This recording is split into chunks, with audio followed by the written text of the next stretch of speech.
las trato de hacer sincrónicas, en este caso es imposible, por lo tanto vamos a conversar sobre la fisiología, funciones del diencéfalo. ¿Sí?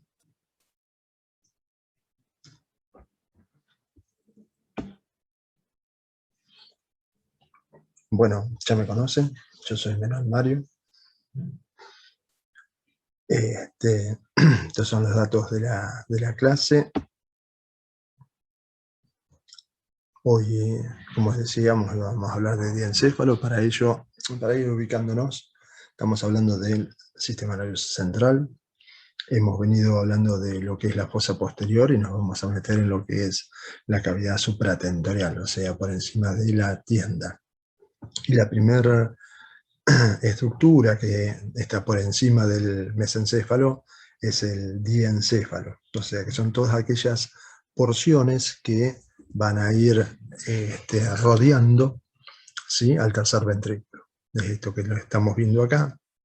Si ustedes tienen un poquito de imaginación, pueden ver esta boquita, que se puede ver en este lugar, ¿sí? Estos serían los tubérculos cuadrigéminos del mesencéfalo, por lo tanto esto es parte de la calota mesencefálica, ¿sí? Y el tercer ventrículo, lo habrán visto un poco en la clase del doctor Otegui, tiene una parte donde su piso es libre, ¿sí? Da las cisternas, ¿sí? Da la región celar o supracelar, como se la conoce, ¿sí? Y la parte posterior del tercer ventrículo está en relación directa con la calota mesencefálica, ¿sí? Ustedes saben que después del tercer ventrículo se continúa con el acueducto de Silvio, que estaría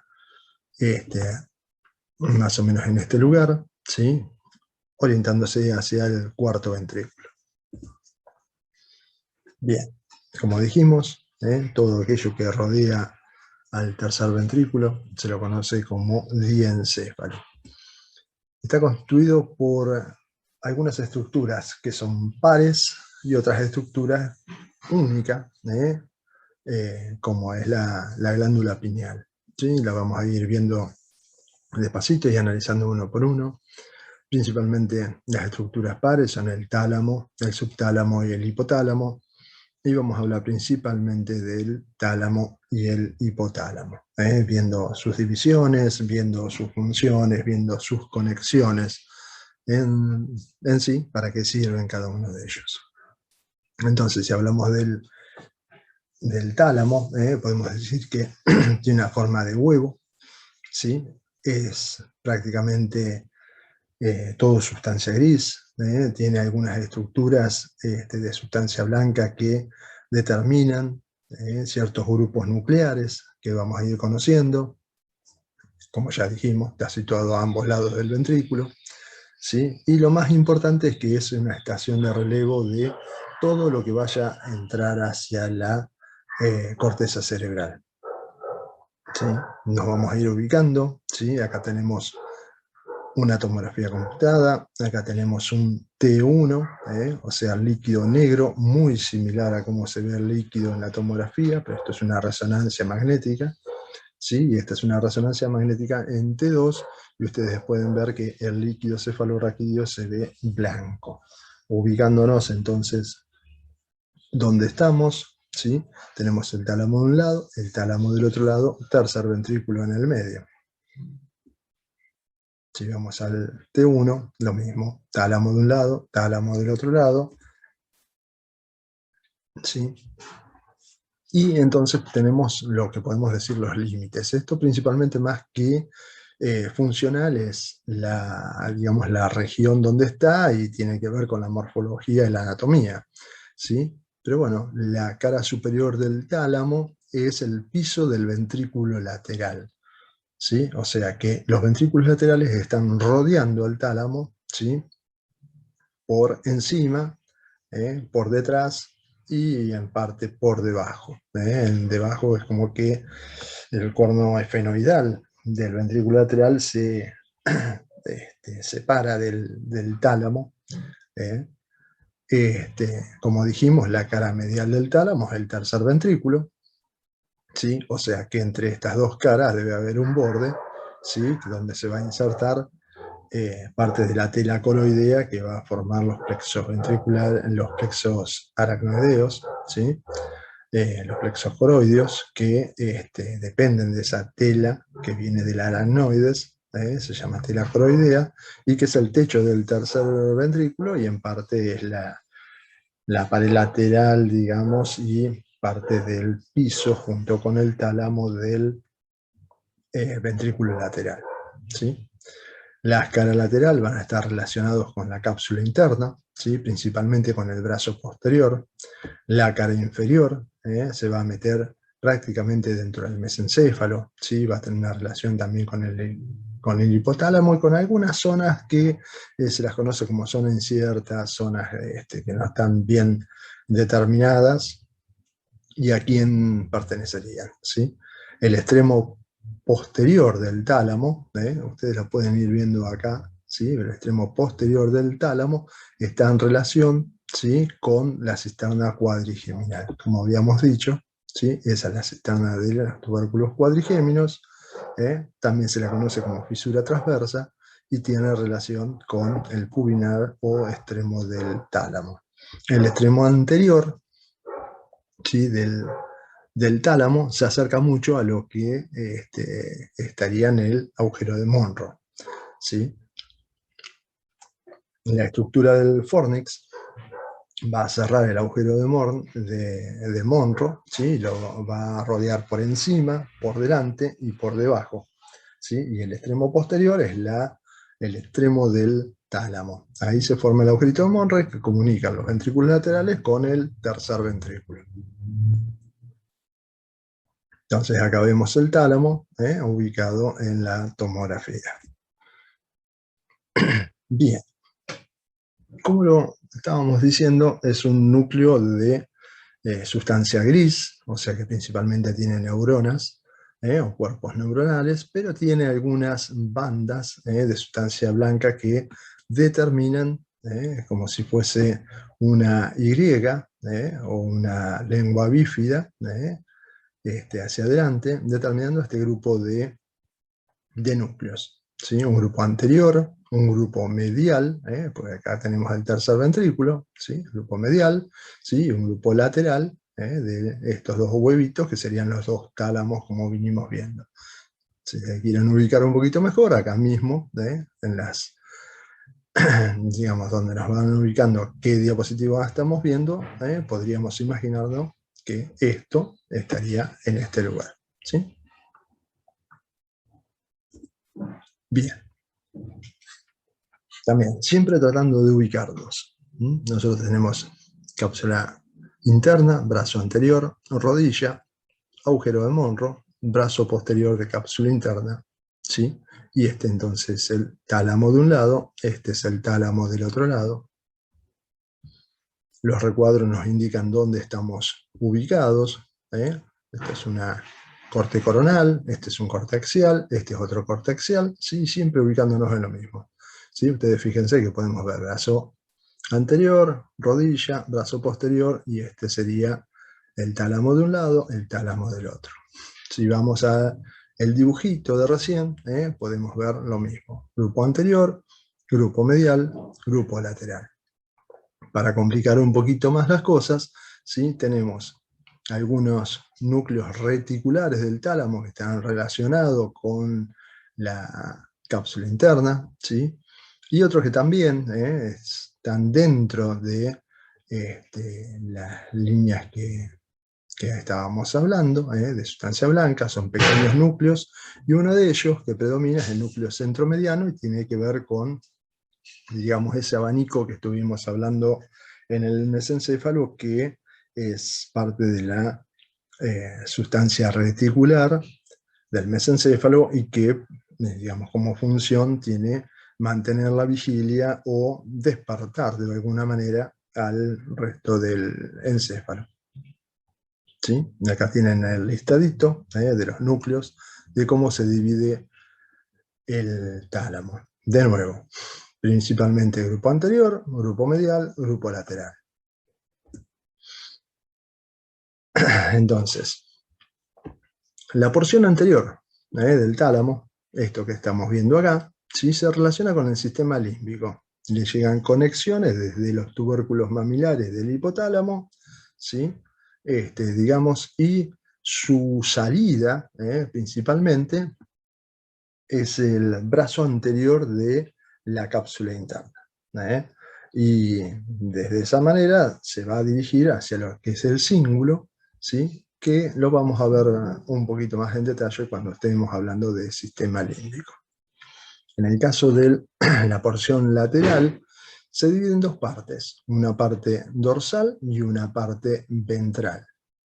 Esta parte ventral, que es la más importante, tiene tres conexiones, digamos, importantes, o tres porciones, que también, para confundir un poquito, se llama grupo anterior, núcleo lateral, y el muy conocido por ustedes, el posterior, ¿sí? Cuando uno habla el núcleo posterolateral ventral del tálamo, ¿sí? Entonces, esta es la estación de la vía sensitiva, el lateral con lo neocerebeloso, ¿sí? Y el anterior cuando veamos las vías extrapiramidales, digamos, o las proyecciones que tiene la sustancia negra hacia el tálamo y desde el tálamo a la corteza para la regulación del tono muscular y de, digamos, los engramos motores.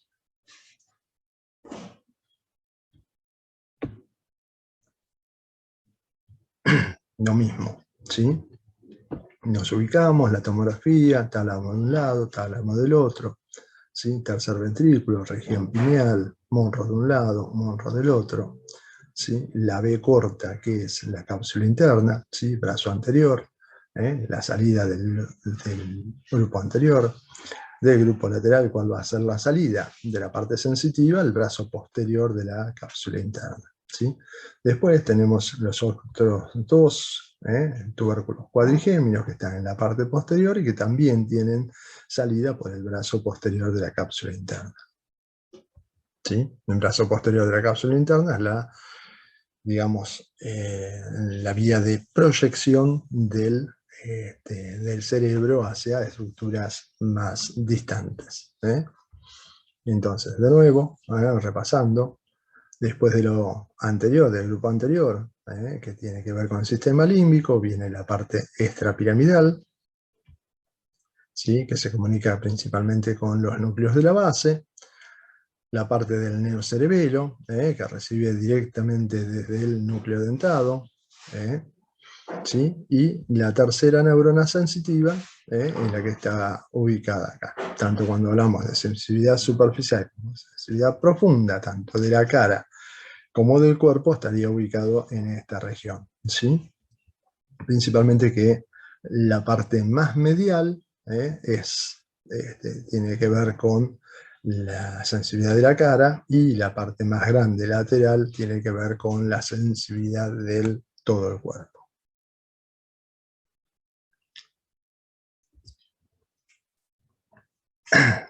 ¿Sí? Esto también, de nuevo, para recordar, de nuevo, que es la parte más importante del tálamo, la que deberíamos recordar, sobre todo por las cosas que ya hemos aprendido. Bien, pasamos entonces a lo que es el hipotálamo. Nos ubicamos nuevamente en las estructuras diencefálicas, ¿sí?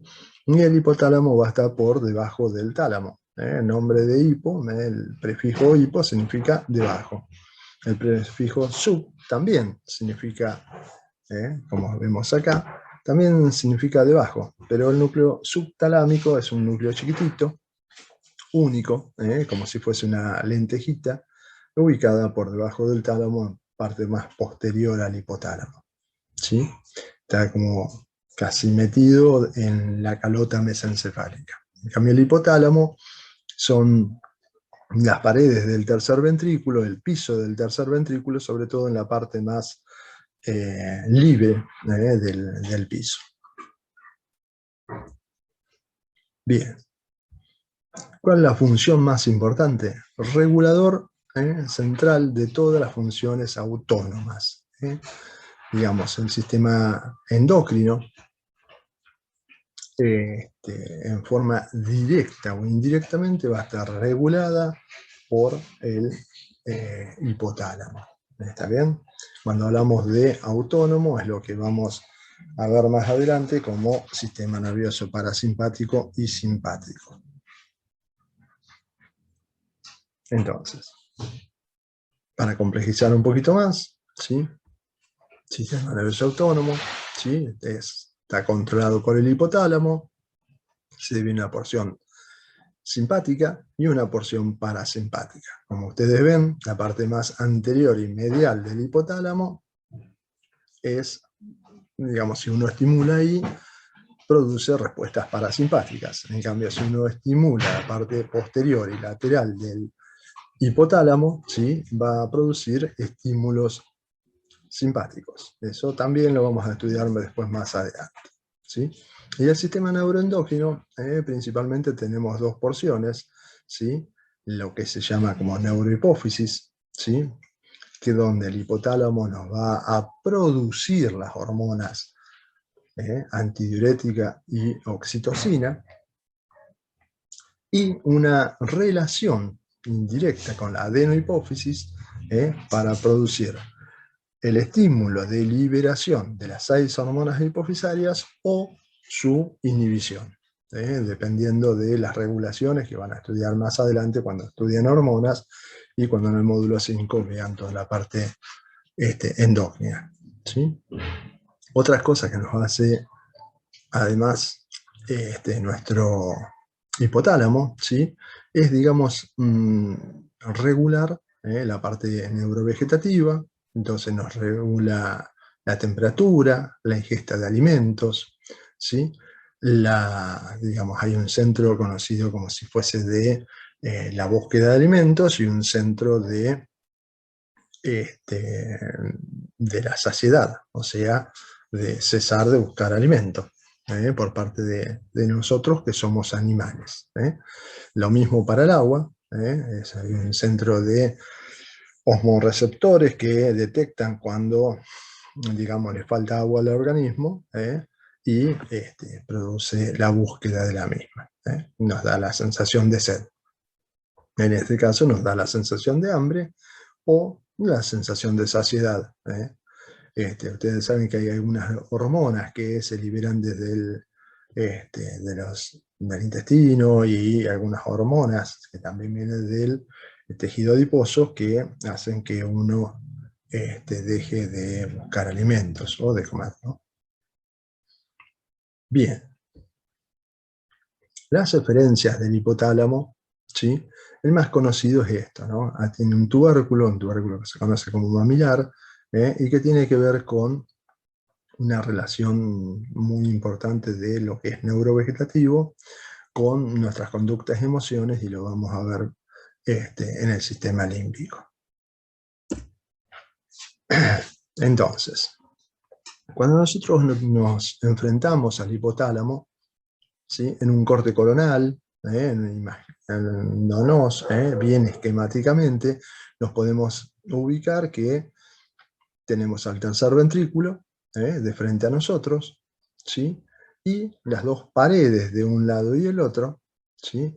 Los grupos mediales obviamente van a estar pegados al tercer ventrículo, ¿está bien? Y las partes laterales van a estar separadas por también una línea de sustancia blanca, o sea, de haces, donde los más conocidos son estos, ¿no? El fascículo prosencefálico ventral, ¿sí? Que es una vía de comunicación principalmente desde el mesencéfalo hacia el cíngulo.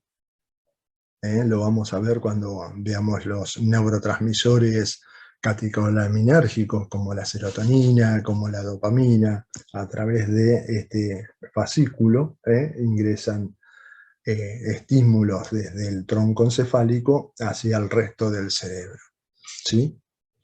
Vamos a ver también cuando veamos sistema límbico lo que se conocen las fibras postcomisurales del trígono. Tal vez en algún momento nos crucemos con alguna partecita y se las pueda mostrar un poquito mejor, ¿sí? Y esa conexión de la parte mamilo-talámico que habíamos dicho. Entonces, estas tres, digamos, haces nos van a estar dejando por en la parte medial, la zona medial, y en la parte lateral, una zona también conocida de esa manera, núcleos laterales del hipotálamo.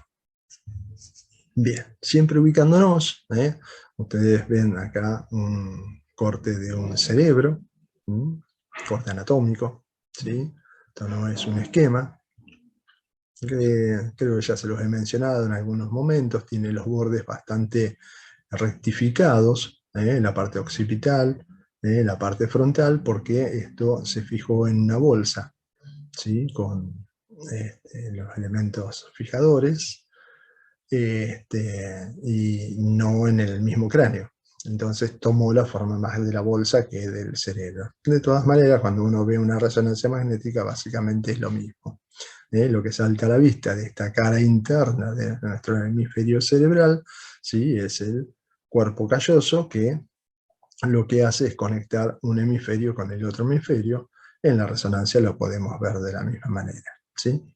Uno puede reconocer al tálamo, ¿sí? Puede reconocer el tálamo, ¿sí? Y los elementos de el tercer ventrículo, ¿sí? La pared del tercer ventrículo, este sería el hipotálamo, ¿sí? Desde el monro a el acueducto de Silvio hay un surquito, que se llama surco hipotalámico, y que, digamos, el límite entre el tálamo y el hipotálamo. Lo vamos a ir viendo, por ejemplo, en este corte. Esquemáticamente le hemos puesto algunas agregados. Esto es de la clase de sistema límbico, que lo van a ver más adelante, ¿sí? Nosotros lo llamamos anatomía vinculada a las enfermedades de la salud mental, al sistema límbico, ¿sí? Principalmente a las conductas y a las emociones. Y cuando vemos esto, nosotros nos podemos ubicar, que acá tenemos a la glándula pineal, ¿sí? La partecita de los tubérculos cuadrigéminos, el acueducto de Silvio, ¿sí? El piso del tercer ventrículo hacia el mesencéfalo, ¿sí? Como les decía, acá este es el surco que divide al tálamo acá, del hipotálamo acá, ¿sí? Y esta es la parte libre del piso del hipotálamo. Los tubérculos mamilares, ¿sí? El infundíbulo, que se va a conectar, digamos, va a salir el tallo hacia la hipófisis, el quiasma óptico, ¿sí? La lámina anterior, ¿sí? Lámina terminalis, también conocida. Esto es lo que yo les decía, que es la comisura blanca anterior, ¿sí? Entonces, el fornix, que viene desde los lóbulos temporales, de los hipocampos de los temporales, digamos, ¿sí? Es la salida, la conexión, las fibras blancas, los haces, que se conocen como trígono, ¿sí? Van a formar fibras postcomisurares que van a ir al tubérculo mamilar, y fibras precomisulares que van a ir a la región subcallosa. Lo mismo, para que se vayan ubicando y ustedes vean que se han ido agregando núcleos, y ustedes ven las fibras postcomisurales, ¿sí? Ven el núcleo, el tubérculo mamilar, que está por delante del mesencéfalo, y la conexión hacia el tálamo, ¿sí? Entonces quiere decir que los núcleos que nosotros estamos viendo, si nosotros estamos parados en el tercer ventrículo o en el hipotálamo del otro lado y estamos mirando, como podemos ver acá, quiere decir que estos son los núcleos laterales. Nosotros hemos sacado la porción medial, para poder ver las conexiones. Acá veríamos también el fascículo prosencefálico ventral. ¿Está bien? Entonces, analizando estos grupos laterales, fíjense que hay muchos núcleos. El núcleo lateral, el tubérculo mamilar, ¿sí? Un núcleo tuberomamilar que pertenece acá, núcleos tubérales laterales. Esto quiere decir lo que yo no me los acuerdo, no los voy a aprender nunca, no me dedico a esto, ¿sí? Pero hay algunos que son más importantes que otros, y uno entonces los marca de alguna manera. El núcleo supraóptico es bastante conocido, ¿sí? Tiene que ver con una hormona. El núcleo supraplasmático no es tan importante, el núcleo preóptico. Este tiene que ver con la vigilia, ¿sí? Y principalmente con el despertar del, del SARA. Bien, como les decía, el núcleo supraóptico principalmente lo que va a producir es hormona antidiurética.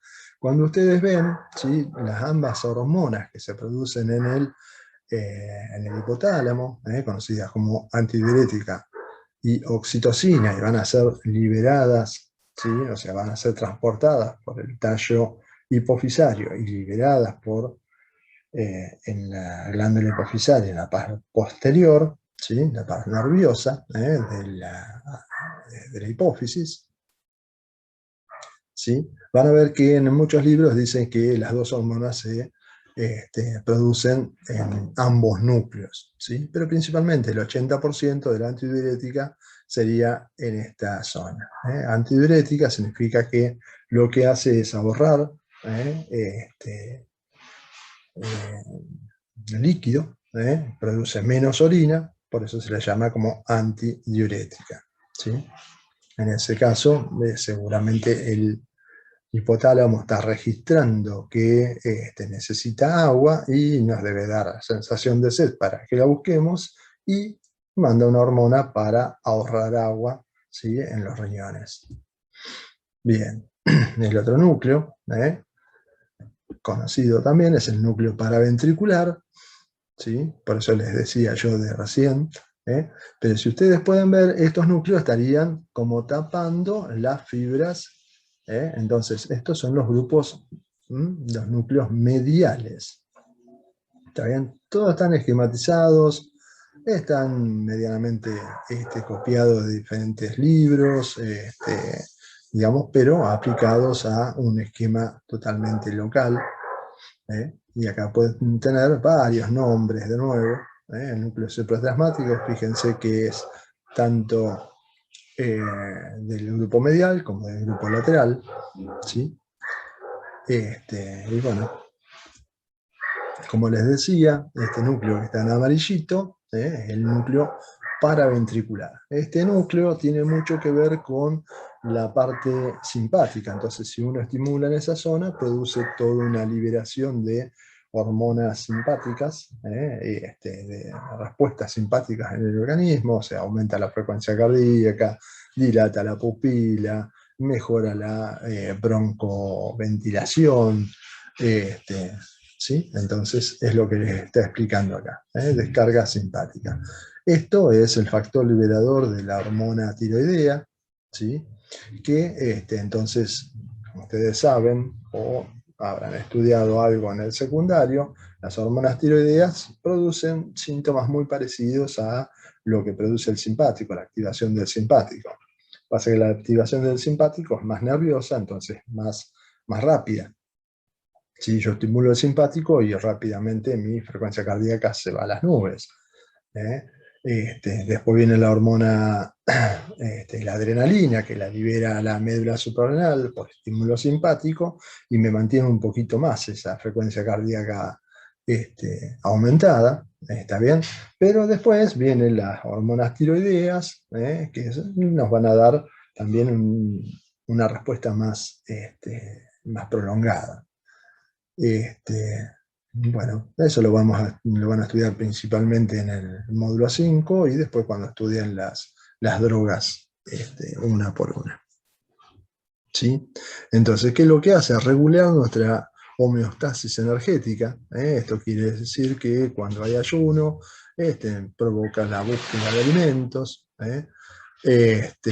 Y también hay otras hormonas que liberan, y como ven acá yo les marqué la oxitocina porque van a leer que este núcleo, junto con el anterior, producen las dos hormonas, antidiurética y oxitocina. ¿sí? Unas con más ahínco con el otro, el 80%, otro el 20%, no tiene demasiada importancia eso, pero como lo van a encontrar en los libros, que los dos núcleos producen las hormonas, es bueno que se los remarque. Entonces, la otra zona importante que está relacionada con el tallo, se llama eminencia media, y ahí se producen, digamos, un montón de, o se liberan un montón de factores liberadores y de factores inhibidores de la liberación de hormonas en la adenohipófisis.